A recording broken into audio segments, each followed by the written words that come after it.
Bismillahirrahmanirrahim. Assalamualaikum warahmatullahi wabarakatuh.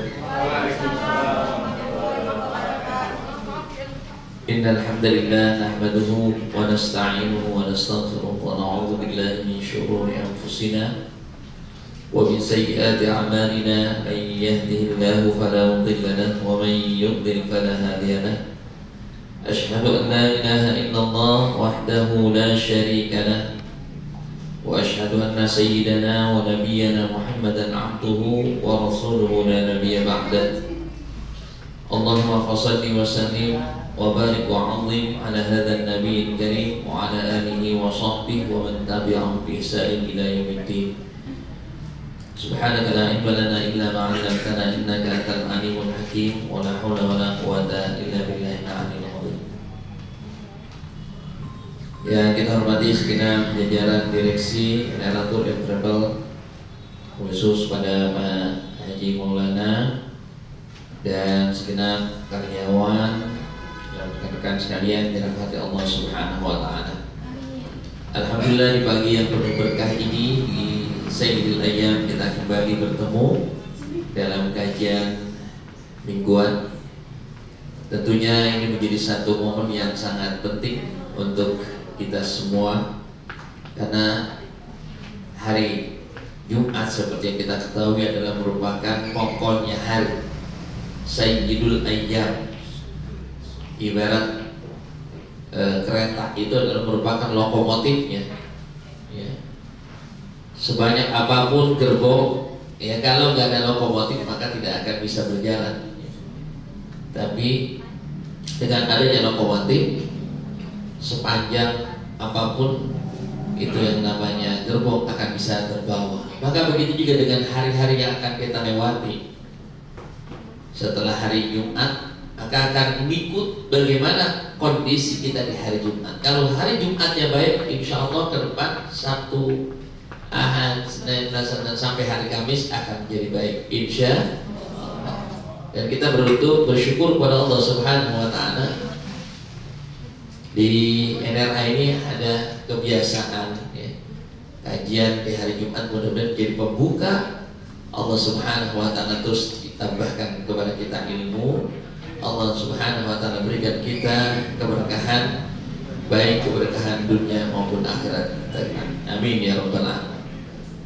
Rekan-rekan sekalian yang dirahmati Allah Subhanahu wa taala, pagi hari ini kita akan melanjutkan kajian kita dari kitab Al-Arba'in An-Nawawiyah, 40 hadis, ya, ada 42 hadis sebetulnya dalam kitab ini. Hari ini kita akan masuki hadis yang ke-21. Hadisnya pendek tapi maknanya sangat mendalam, dan mungkin materi ini sudah sering disampaikan oleh para asatidz. Namun karena memang hari ini kita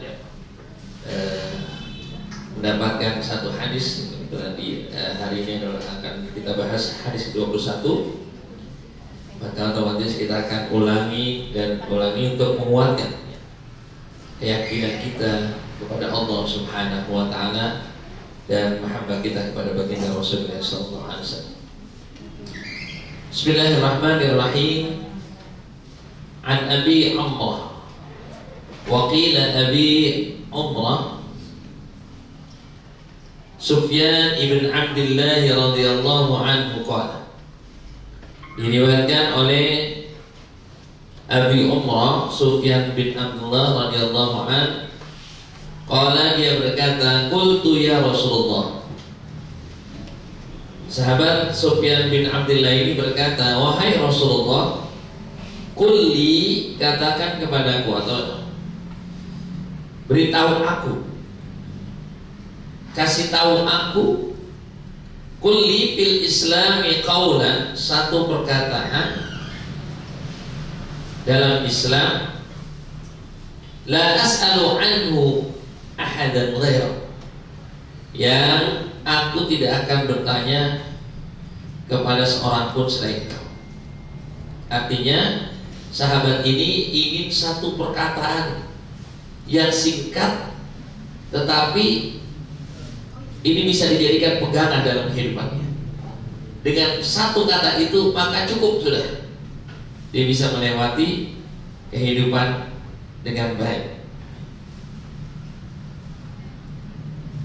Qalat, maka kemudian Rasulullah Shallallahu Alaihi Wasallam menjawab, Qul, katakanlah wahai sahabat, wahai Sufyan ibn Abdullah, Qul amantu billahi tsumma istaqim. Rawahu Muslim. Itu hadis yang ya. Katakanlah aku beriman kepada Allah, kemudian istiqomahlah. Beriman kepada Allah, kemudian istiqomah. Ya. Jadi rekan-rekan sekalian, kata-kata beriman, aku beriman itu bukan sebatas kita hanya mengatakan Allah Tuhan kita, ya. Tetapi ada konsekuensi logis yang kita bangun, bahwa ketika kita mengatakan saya beriman, berarti kita harus memenuhi segala apa yang menjadi kewajiban kita kepada Allah. Apa yang menjadi hak-hak Allah harus kita tunaikan, dari hal-hal yang kecil sampai yang terbesar. Jadi inilah para sahabat-sahabat Rasulullah SAW, di mana mereka punya kebiasaan mengulik, mencari tahu. Mereka terus mencari-cari tahu apa sebetulnya yang harus mereka lakukan di dalam kehidupan ini. Jadi setiap para sahabat itu punya amalan-amalan yang khusus. Ada kalanya Rasulullah SAW ketika bertanya, wahai Rasulullah, amalan apa sih yang paling baik? Kadang dijawab oleh Rasulullah, as-salat ala waqtiha. Jadi karena Rasulullah tahu nih, sahabat ini baik sebetulnya, cuma dalam urusan salatnya masih kurang tepat waktu. Sehingga kata Rasulullah, as-salat ala waqtiha, yang paling utama bagimu untuk kau lakukan agar kau lebih baik, kau lebih dekat kepada Allah, maka salatmu perbaiki waktunya. Kau sudah baik. Ada juga yang kadang-kadang Rasulullah ditanya, ayyul a'mali afdal, ya Rasulullah, apa amalan yang paling afdal, paling utama aku lakukan khusus bagi al-jihad fisabilillah. Kenapa? Kok beda yang satu as-salat ala waqtiha, ini yang satu lagi katanya al-jihad fisabilillah. Karena memang Rasulullah tahu sahabat ini udah bagus, cuma kelemahannya satu, apa? Dia agak penakut, orangnya kurang berani, maka kata Rasulullah al-jihad fisabilillah. Demikian juga dengan sahabat ini, Sufyan bin Abdullah ketika bertanya, ya Rasulullah, kira-kira apa amalan yang harus saya lakukan agar supaya saya betul-betul menjadi orang yang terbaik di hadapan Allah Subhanahu wa Ta'ala? Maka Rasulullah cuma satu, qul amantu billahi tsumma istaqim. Istiqomah. Karena Rasulullah tahu sahabat ini mungkin kurang istiqomah, ya. Maka setiap orang kan punya kebiasaan macam-macam, beda-beda. Maka begitu juga Rasulullah SAW, karena Rasulullah wa ma yantiqu 'anil hawa, tidaklah berkata sesuatu kecuali dari wahyu Allah berikan kepadanya. Jadi Rasulullah tahu, setiap orang tahu muka-muka dari muka-mukanya, ya, dari kebiasaannya tahu. Ya. Jangankan Rasulullah, para aulia, ya, para sholihin aja tahu. Bahkan kadang-kadang ada yang Allah Subhanahu wa Ta'ala berikan kemampuan seorang itu bisa mengetahui dari jejak kakinya. Wah, ini dari kakinya ini orang pasti begini-begini. Ada begitu ya. Ada juga orang yang kadang-kadang bisa membaca muka, air muka. Ya, orang ini kalau mukanya begini, bentuknya orang sifatnya begini, hidungnya begini, begini. Dan itu pernah dilakukan satu penelitian oleh Imam Syafi'i rahimahullah ta'ala. Ya, Imam Syafi'i setelah meneliti banyak, maka dibuatlah satu kitab tentang kebiasaan orang, sifat-sifat orang dari bentuk, ya, dari model badannya, mukanya, dan seterusnya. Tapi akhirnya kitab itu dibakar karena satu saat dia pernah datang ke satu tempat, dia menginap di satu tempat. Orang itu menurut pandangan dia dari hasil penelitian orang ini gak baik, orang ini culas, orang ini perhitungan. Tapi kenapa kok tiba-tiba orang ini baik itu loh? Akhirnya dia khawatir, jangan-jangan ntar saya salah. Kalau saya salah, nanti akan menjadi jari tusuk. Akhirnya dibakar. Ya, jadi menurut perhitungan nih orang hitung-hitungan, kemudian juga orangnya culas, orangnya licik dan seterusnya. Tapi kok baik betul? Akhirnya dia tidur, bakal anaknya disuruh pergi. Ya, disuruh pergi, kamu gak usah karena kita sudah menghormati orang tua besar. Ya, apa yang terjadi? Besok harinya semua kebaikan-kebaikan itu ditulis, ada ini bisa dorin, kau harus bayar sekian. Ternyata benar, tapi sudah dibakar kitabnya oleh Imam Syafi'i rahimahullah. Jadi begitu para jemaah sekalian. Penting kita di dalam kehidupan ini membangun istiqamah, baik istiqamah dalam urusan ibadah, dalam urusan agama, maupun istiqamah dalam urusan aktivitas kita, dalam profesi kita. Istiqamah itu sendiri artinya apa? Apa nih? Konsisten, terus-menerus, ajak. Apapun yang kita lakukan, kalau kita konsisten dengan segala konsekuensi, dengan segala tantangan, kalau kita konsisten maka itu akan kita raih dengan kebaikan. Makanya orang-orang istiqomah itu dia kadang-kadang nggak melihat di mana dia bekerja, apa yang dia kerjakan.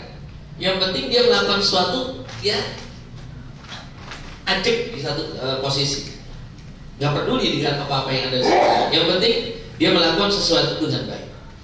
Karena pada hakikatnya rekan-rekan sekalian, apapun yang kita kerjakan yang disebut pekerjaan yang terbaik itu bukan posisi yang tinggi, bukan karena posisi seorang itu paling tinggi, entah itu direktur, apalagi presiden direktur, atau bahkan yang lebih daripada itu.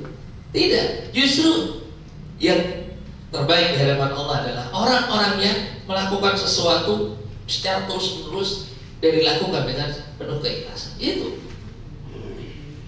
Makanya rata-rata orang-orang istiqomah itu diberkahi oleh Allah Subhanahu wa taala itu. Karena Allah sudah berjanji dalam surah Fussilat, A'udzubillahi minasyaitonir rajim. Bismillahirrahmanirrahim. Innal ladzina qalu rabbuna Allah tsumma istaqamu. Innal ladzina qalu, sesungguhnya orang-orang yang berkata Rabbuna Allah, Allah Tuhan kami. Tsumma istaqamu, kemudian istiqomah dengan perkataan, istiqomah dengan pendirian, dengan keimanan. Tatanazzalu alaihimul malaika, maka Allah utus para malaikat. Allah utus para malaikat buat apa? Mendampingi. Tatanazzalu alaihimul malaika, jadi bukan satu malaikat yang mendampingi. Tatanazzal, ya, berebut itu malaikat. Ya Allah, izinkan saya, izinkan saya. Semakin kita istiqomah, semakin banyak malaikat yang Allah turunkan. Tatanazzalu alaihimul malaika. Ngapain itu para malaikat? Bimbing dia, ngingetin dia. Kalau dia salah, maka diingatkan. Kalau dia sedang sedih, dihibur. Bagaimana cara menghibur? Ya Allah utus melalui para malaikatnya orang-orang yang menguatkan dia. Tatanazzalu alaihimul malaikatu alla takhafu wa la tahzanu. Apa tugas malaikat? Membisikkan dalam hatinya, alla takhafu, nggak usah takut. Alla takhafu wa la tahzanu, dan jangan kau bersedih. Jangan takut terhadap apa yang kau akan lewati, akan kau kerjakan. Wa la tahzanu, dan jangan bersedih terhadap apa yang kau telah terlewat. Jadi orang-orang yang istiqomah itu selalu begitu, nggak mikirin ke depan terus bagaimana, udah nggak usah dipikirin, jalanin aja dulu. Begitu ada kesalahan, nggak sedih, benar kan, nggak usah dipikirin. Oh ternyata begini, ini jadi sebuah ilmu. Makanya orang-orang istiqomah itu adalah orang hebat. Maka salah satu manfaat kita punya keistiqomahan, sifat istiqomah itu dihilangkan oleh Allah Subhanahu wa taala rasa takut dan rasa sedih. rasa takut untuk melakukan satu inovasi, rasa takut untuk mengambil resiko, rasa takut untuk menghadapi berbagai macam problematika ke depan. Wala tahzanu, dan juga Allah Subhanahu wa taala akan hilangkan rasa sedih. Sedih apa? Kalau ada kegagalan, kalau ada kesalahan. Kenapa? Karena kalau orang yang takut untuk melakukan sesuatu, takut salah, sesungguhnya dia akan selalu salah. An-nasu fi khawfil dhulli wan nasu fi khawfil khata' fil khata'. Orang yang takut salah, orang yang takut hina, ya selama hidupnya akan salah terus. Sebaliknya orang yang takut melakukan suatu tersalah, dia akan jatuh pada kesalahan demi kesalahan. Maka istiqomah sudah ada.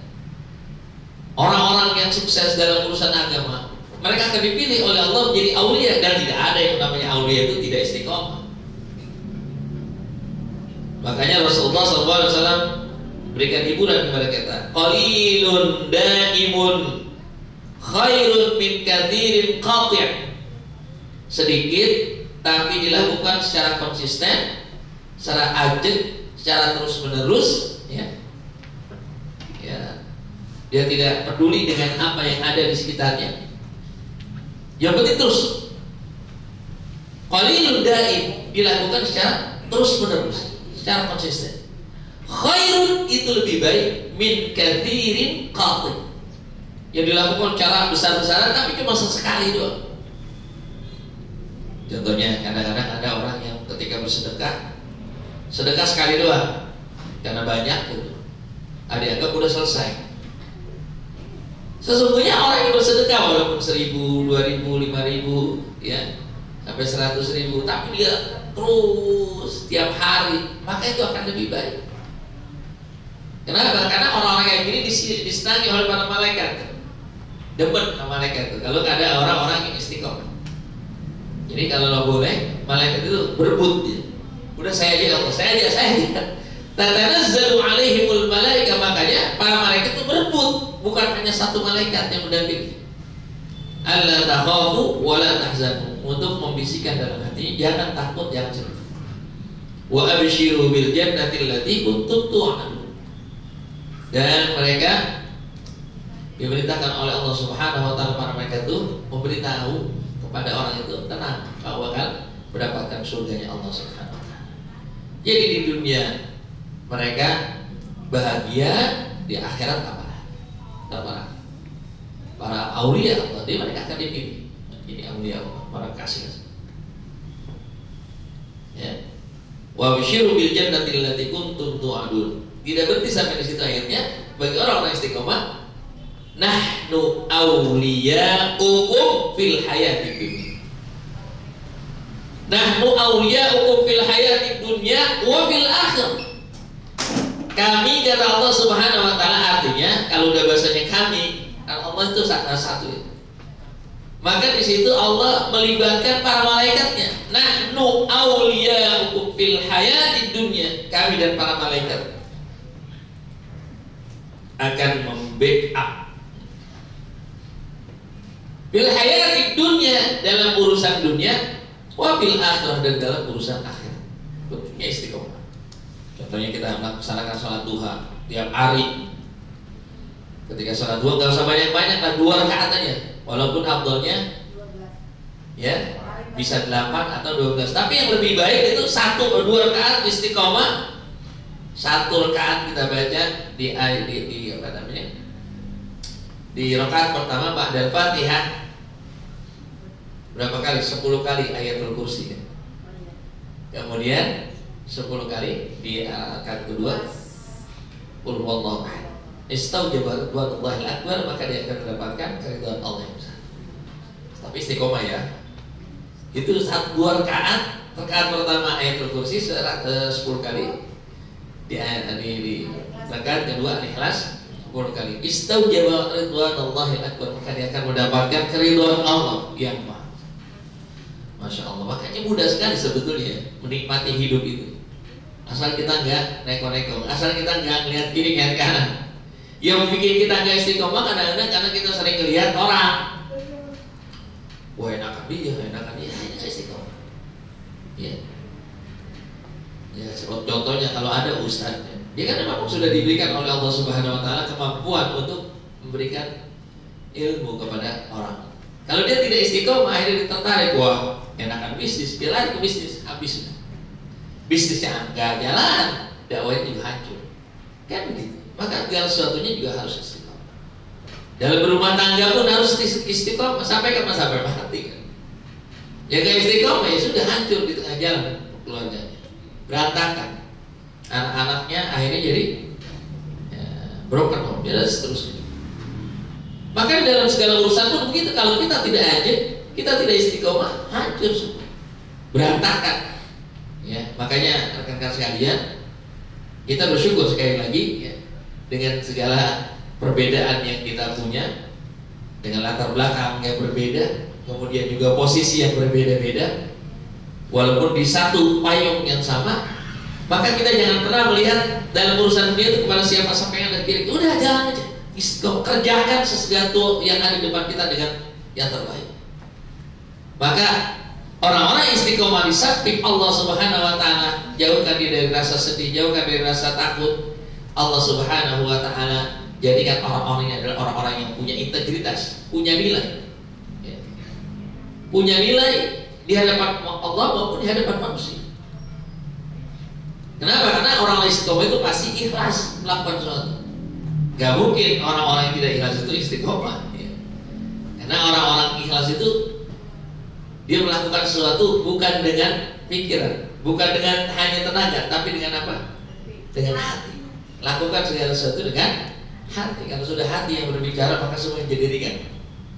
Tapi kalau otak kita yang berbicara, berat. Taruh begini, taruh begitu. Maka ada istilah kan gitu ya. Manusia itu dibagi otaknya di dua bagian, otak kiri dan otak kanan. Orang-orang yang sukses itu ada yang di otak kanan, yang bekerja dengan otak kanan, dengan hati.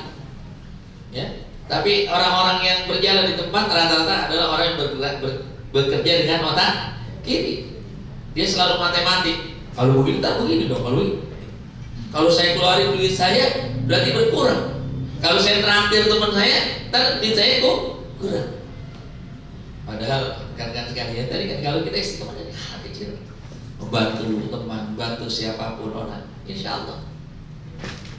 Termasuk kita bekerja di sini membantu siapa, bukan membantu hanya pimpinan, tapi membantu para jamaah yang akan beribadah melaksanakan haji dan umrah. Kalau di antara mereka ada yang melaksanakan satu orang saja, ya, satu orang saja di antara jamaah haji atau umrah yang kita bantu prosesnya, akhirnya dia menjadi haji atau umrah yang mabrur, otomatis kita mendapatkan itu.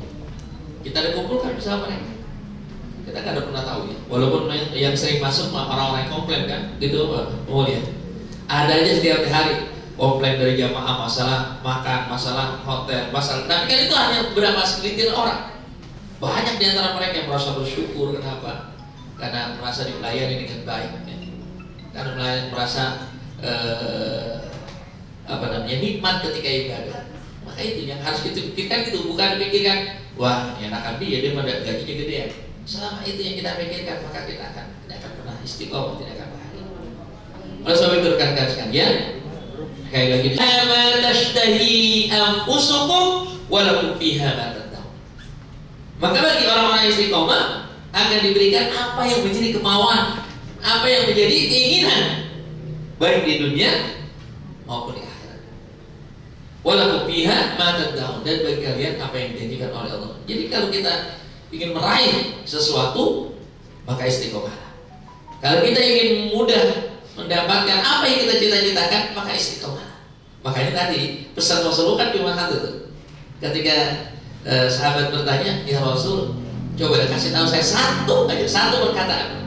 satu perkataan yang dengan perkataan itu sudah cukup bagi saya untuk menghadapi kehidupan dunia maupun akhirat. Ya udah, amantu billah, istiqomah. Qul amantu billah, itu pasti. Udah. Engkau beriman kepada Allah, yakin kepada Allah, dan istiqomah dalam hal itu. Oleh sebab itu, rekan-rekan sekalian, memang walaupun istiqomah ini gampang untuk kita ungkapkan, tapi pada hakikatnya banyak konsekuensi logis yang harus kita hadapi. Ketika kita mampu melewati itu semua dan menjalani kehidupan, menjalani pekerjaan, menjalani aktivitas, menjalani ubudiyah dengan penuh kesenangan, dengan penuh dengan tanpa beban, insya Allah kita termasuk orang-orang pilihan Allah Subhanahu wa Ta'ala. Kemudian kurang lebihnya mohon maaf. Hadanallah wa iyyakum ajma'in. Assalamualaikum warahmatullahi wabarakatuh.